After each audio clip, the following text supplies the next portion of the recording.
Am I the antagonist for refusing to share my inheritance with my father's new children? My father is an only child. My grandmother and grandfather were kind of disappointed with how he chose to live his life after high school. He wasted a bunch of his time and their money pursuing courses of study he didn't have any real interest in. They made sure he graduated debt-free and then left him to his own devices. When he married my mom, they helped pay for the wedding and gave them the down payment for their home. My mom and dad then spent the next 20 years goofing off. When I was born, I was pretty much given to my grandparents to raise. My maternal grandparents helped as much as they could, but they are back in Argentina. So I was basically raised as my dad's little brother, not as his kid. My grandparents came to my parent-teacher meetings. They attended my sporting events. They were my parents. My biological mother passed away when I was 12. I found out weeks later since my dad didn't bother telling anyone. When I was 25, my grandparents got taken within 2 months of each other. My grandfather went last, and in his will he left my dad $50. He left the American Society for the Prevention of Cruelty to Animals $50,000. I got the rest.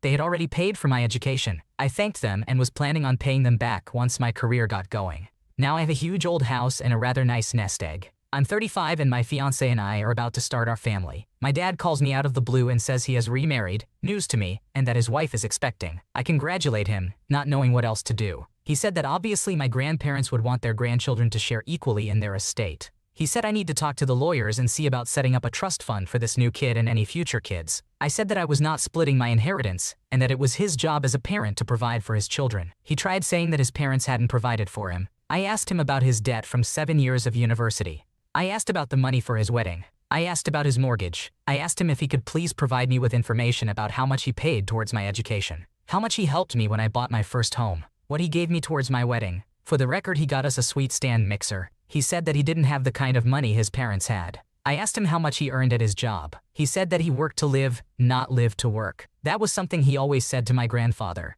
It really hit home with me. He has spent his entire life on easy mode. I told him that if he is a competent father and his new kids finish high school, I will help them get an education. He said he needs money now. I asked why my unborn half-sibling needed money. It turns out my dad hasn't been paying his taxes. I offered to buy his house and rent it back to him. He said I was being an exploitive like his dad and trying to control him with money. My wife is with me, but she thinks I was harsh, and that his kid deserves a leg up. It sounds like you've been caught in a sticky situation here, my friend. On one hand, you've inherited quite a fortune after being raised predominantly by your grandparents, with your dad sort of just watching from the sidelines. But now he's ringing you up, expecting a piece of the pie for his new family. I mean, come on now. He didn't exactly hit the parental jackpot with his own folks doling out some serious cash for him back in the day. And now he's looking for a handout while his financial ship is taking on some water due to unpaid taxes. Your offer to help his new family out with education costs shows you're not a complete Scrooge. But let's be real here. You're not the bank of dad. It's definitely a tough spot to be in, but maybe a dose of tough love mixed with some financial advice could help steer things in a more positive direction. As for your wife's take on the matter, well, at least you've got a partner who's willing to call you out on things. It's all about finding that balance between generosity and setting boundaries, my friend. Stay strong and stay classy during this family money drama. Am I the antagonist for not wanting my sister's late father to walk me down the aisle? I, 27 years old female, come from a loving but complicated blended family. My mom has 3 kids, my older sister Jen,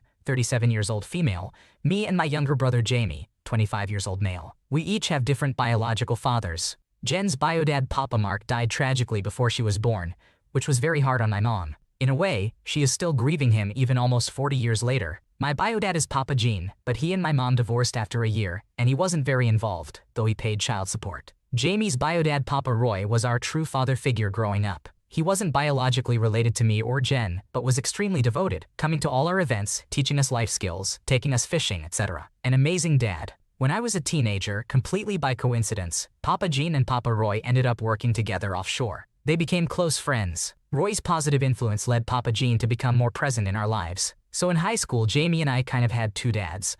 Papa Roy was the most active father figure, but Papa Gene would show up for us too. Jen had moved out by then, so she never bonded with Papa Gene the way Jamie and I did. Papa Gene also had another daughter, Erin, 11 years old female, and he's a much more present father to her than he ever was to me, thanks to Papa Roy's influence. Sadly, Papa Roy passed from COVID in 2021, which devastated us all, especially my twice-widowed mom. Even Papa Gene took it very hard as they were close friends. He was a pallbearer at the funeral. I'm now getting married. For the ceremony, I want Jamie to walk me down the aisle holding a photo of Papa Roy. Papa Gene will also walk with me as he's my biological father.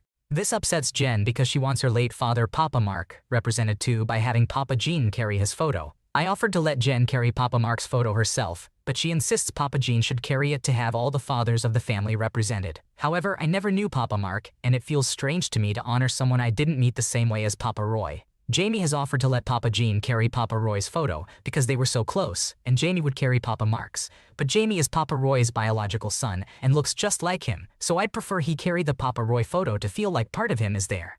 Jen is also upset that my younger sister Erin will be attending. It's a child-free wedding, but Erin is my sister, and it would be cruel to exclude her from something this important due to her age. Still, this looks to Jen like favoring Papa Gene's family over her own kids, children under 7, who can't attend. I don't want to hurt anyone's feelings, but it's my wedding, and I really don't want a man I never knew honored the same way as the father who raised me. Am I the antagonist? Should I have Papa Gene carry a photo of Papa Mark despite never meeting him, to make things equal? Or is it reasonable to focus on honoring Papa Roy's memory through Jamie, since he was my active father figure? It sounds like you're in a bit of a pickle with this family dynamic, but hey, at least there's some drama to spice up the wedding planning, right? In all seriousness, navigating complicated family relationships can be really tough, especially with such emotional history involved. Considering the situation, it's understandable that you want to honor the father figures who played significant roles in your life. It's your wedding day after all, and you should prioritize what feels most meaningful to you. While it's important to acknowledge everyone's feelings, ultimately, the decision should reflect your personal connection and experiences. Maybe you can have a heart-to-heart with Jen to explain your perspective and reasoning behind your choices. Emphasize that your intention isn't to diminish Papa Mark's memory, but rather to pay tribute in a way that resonates with you. And hey, who knows, maybe a compromise can be reached that satisfies everyone. As for the child-free wedding dilemma, family dynamics can be tested, but at the end of the day, Erin is your sister, and it's completely valid to include her in such a significant milestone. Perhaps clarifying to Jen that it's about a bond beyond just age might help her understand your decision. In the grand scheme of things, family dynamics can be messy, but finding a balance that honors your past while celebrating your future is what matters most. So go ahead and walk down that aisle with your chosen photos, and may your wedding day be a joyous celebration of love and memories, old and new. Am I the antagonist for giving my Muslim students something to drink? Hello everyone, I think it is best if I straight jump into it. I, 19 years old male, am tutoring kids as a part-time job. Same as my mother and sister, it is kind of our family business. I have a few students, but only one of them is important. I will call him Mehmet. He is in 3rd grade and I tutor him in German, we are in Germany, and math. He is a good kid, sometimes a bit lazy, but we get along. His family is originally from Turkey, and we got to know them because his mother helps in our household. My big sister tutors Mehmet's big sister. We get along really well most of the time. His mother is a really kind person, and his sister is polite and friendly. While they are practicing Muslims, my mother and sister are atheist agnostics, and I am a practicing Christian. I want to clarify that I would never disrespect their faith or try to convert him to Christianity or any similar belief. I only explain something to him when he asks about Christmas, for example. His mom is very tolerant as well. We wish each other Happy Easter, Happy Ramadan, for example. And when I asked if I can gift Mehmet a chocolate snowman instead of a Santa Claus in December, she was supportive. That is why I feel so bad and like I majorly messed up. For those who do not know Ramadan, the fasting period for Muslims, comes to an end in a few days. Mehmet's mom informed us that she and her oldest fast fully, and her daughter and her husband partially. She mentioned that Mehmet can choose for himself if he wants to fast, but he just cannot have many sweets during that time, which I think is fair. Today I tutored Mehmet, and he proudly told me that he fasted yesterday. I complimented him on it, and he continued to work. A few minutes later, he asked for a glass of water. I said sure and got him one and one, as well. I did not really think about it until his mom came to pick him up and saw the 2 empty glasses in my hand. She stopped smiling, said goodbye very coldly, and quickly went away with Mehmet while mumbling something angrily in Turkish. I was really shocked because that is so out of character for her, and then I realized what I had done and felt really bad. It was never my intention to disrespect his religion. Did I actually do that? Was I an asshole? I thought about posting in a Muslim subreddit, but I was a bit afraid to get hate. Hello everyone, let's dive right in. I am a 19-year-old male who tutors kids as a part-time job, a family business with my mother and sister. Among my students, one stands out. Let's call him Mehmet. He's in 3rd grade, and I tutor him in German and math. He's a good kid, albeit a tad lazy at times, but we have a good relationship. His family, originally from Turkey, became acquainted with us as his mother aides in our household. My sister tutors Mehmet's sister, and we generally get along well. His mother is kind, and his sister is polite. Despite them being practicing Muslims, my mother and sister are atheists agnostics, whereas I am a devout Christian. I want to make it clear that I never intend to disrespect their faith or push my beliefs on him. I only offer explanations when he asks about things like Christmas. His mother is also very understanding, We exchanged holiday greetings and she supported me gifting Mehmet a chocolate snowman instead of a Santa Claus. Hence, I feel terrible about a recent incident. Ramadan, the fasting period for Muslims, is concluding soon. Mehmet's mom informed us that she and her eldest fast entirely, while her daughter and husband fast partially. She mentioned Mehmet can choose whether to fast, with limited sweets during this time. Today Mehmet proudly informed me that he fasted yesterday. I commended him, and later, he asked for a glass of water. I got one for him and myself. It didn't strike me until his mom picked him up, noticed the empty glasses, bid farewell coldly, and departed swiftly while muttering in Turkish. I was taken aback as this behavior was unlike her, and then it dawned on me. I may have unknowingly disrespected their religion. Did I indeed do so? Am I in the wrong here? I contemplated seeking advice from a Muslim forum, but hesitated due to potential backlash. Am I the antagonist for being rude to my partner after they withheld salt from me? My female 27, boyfriend, male 30, are currently on vacation with his family. I have volunteered to cook most nights because I love to cook and am the best at it out of the entire group. This evening, I was making a dish for everyone and asked my boyfriend to please get me an array of seasonings for this specific dish. Monosodium glutamate, soy sauce, pepper, and salt. He then said, if you're using monosodium glutamate, do you really need salt? To which I explained that monosodium glutamate is not salty, has 1/3 of sodium content to regular salt, and that dishes if they are using monosodium glutamate will still typically require salt. I was cooking outside on a griddle and the dish comes together quickly, so I was not able to go back to grab any additional seasonings. I realized shortly afterward that he did not include salt, just 3 of the 4 things I requested. When asked, he said we didn't need it. I tried the food. It was bland, so he then proceeded to put on additional soy sauce, which it did not need. It needed salt. Either way, I was defeated and needed to take it off, so I served it as is, without salt. Everyone upon being served said it needed salt and proceeded to salt their own dishes. My boyfriend stood by his decision and doubled down on his argument that you can't remove salt, but you can add it, and that he preferred how it tasted as is. I was fuming because he has done this in the past and says I occasionally oversalt food. However, it does not happen regularly enough to be an issue. Occasionally accidental. I do 90% of the cooking at home and he loves my food. We argued about it and he stood his ground that he prefers his food less salty and that if I salted it that he would have been sole and not been able to eat any of it. However, the amount of salt it required was not enough to be overly salted, and that I know for a fact the amount of salt I would have used. He would have happily eaten it. I told him his behavior felt controlling and he hit me with, I could have grabbed more salt myself, but again this dish if I stepped away would have burned quickly. Am I the a-hole for being angry and calling my boyfriend controlling for not just getting me the salt when I asked for it initially? While it seems like a salty situation, your boyfriend's lack of seasoning assistance was indeed a missed opportunity to spice things up in the kitchen. It's understandable to feel frustrated, especially when your culinary skills were underutilized. Cooking can be a delicate dance of flavors, and sometimes a pinch of salt can make all the difference. Communication and compromise are key ingredients in any relationship, so perhaps finding a balance between seasoning preferences could avoid future flavor clashes. Just remember, in the kitchen of love, it's all about finding the right recipe for harmony. Am I the antagonist for my child withholding my grandchild from me? My wife and I are in our 60s and our daughter had our first grandchild a little over a year ago. We helped them purchase their first home a few months before the birth, giving them roughly $60,000 of cash and helped to purchase and remodel their new home just a few miles away. My daughter is a nurse, and my son-in-law is a firefighter, and combined they both make well into the 6 figures. They have 0 debt except the new house. For California standards, their mortgage is less than most rents for apartments. After 5.5 months of maternity leave, my daughter went back to work and my wife, a childcare professional, was asked to care for our grandchild on Wednesdays and Saturdays when their schedules required them both to work.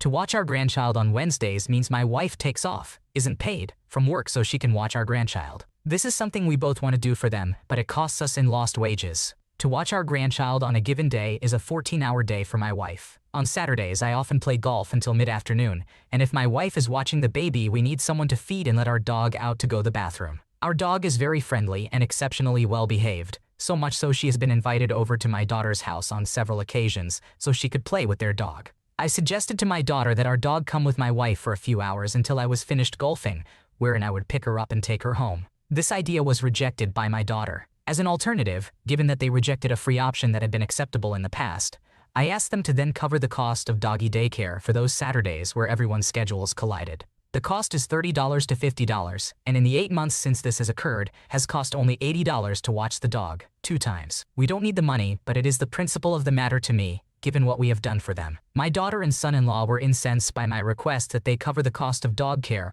while my wife watched their child, and immediately cut off contact with me and did not let me see my grandchild for 6 months. including days where my wife was alone with the baby. I was specifically told not to visit. This lasted 6 months, and I have since only seen my grandchild 3 times at family parties. My daughter refuses to discuss or reconcile our relationship. I have apologized for anything I have done in the exchange and have sought reconciliation, even meeting with a counselor with my son-in-law. As of yet, they have never admitted that they had any wrongdoing, that their actions have been right, and that I am entirely in the wrong. We had what we thought was an amazing relationship with them. Am I the asshole for asking them to cover dog care when we have been so generous?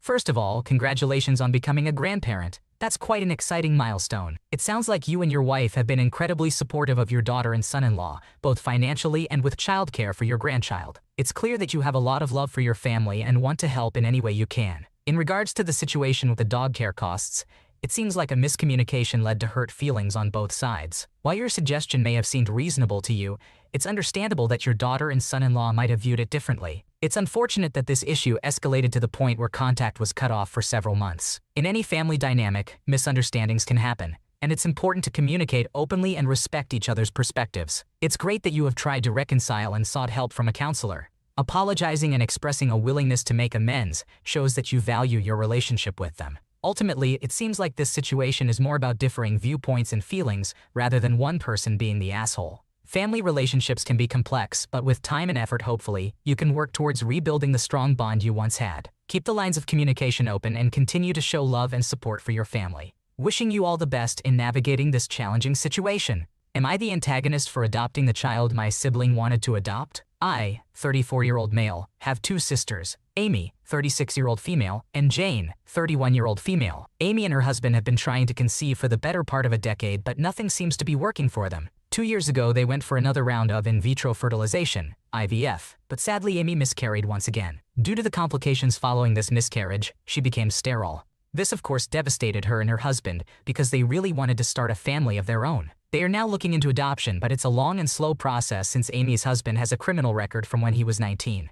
A year ago, my sister Jane gave birth to her son Sam. The pregnancy was the result of a one-night stand Jane had during her vacation in Italy, and although it was unexpected and the father wouldn't be in the picture, Jane decided to keep the baby.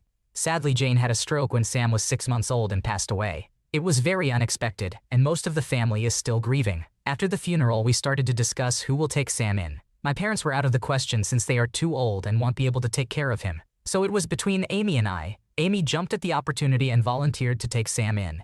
And although this seemed to be the ideal solution at first, the way Amy spoke about the adoption didn't sit right with me. She wanted to change Sam's name and surname, and asked us not to mention Jane around Sam after the adoption would be finalized. Essentially, Amy wanted to raise Sam as her own, and didn't think telling him his biological mother passed away would do him any good. To me, this felt like Amy was trying to erase Jane's memory and was treating her like some surrogate and not a sister whom she lost. After much consideration, I didn't like the idea that Sam would grow up without knowing who his biological mother was. And although I already have 5 children of my own, I decided to contest the adoption and volunteered to adopt him instead. We went to court, and it was recently determined that my wife and I would be adopting Sam. Amy is furious at me and is calling me an asshole for ruining her chances at becoming a mother. She is saying that I already have many children of my own, so I don't understand how badly she wants to become a parent. Some relatives are now calling me selfish for taking this chance away from Amy, and are telling me that instead of thinking of what would be better for Sam, I was thinking about how to preserve the memory of Jane.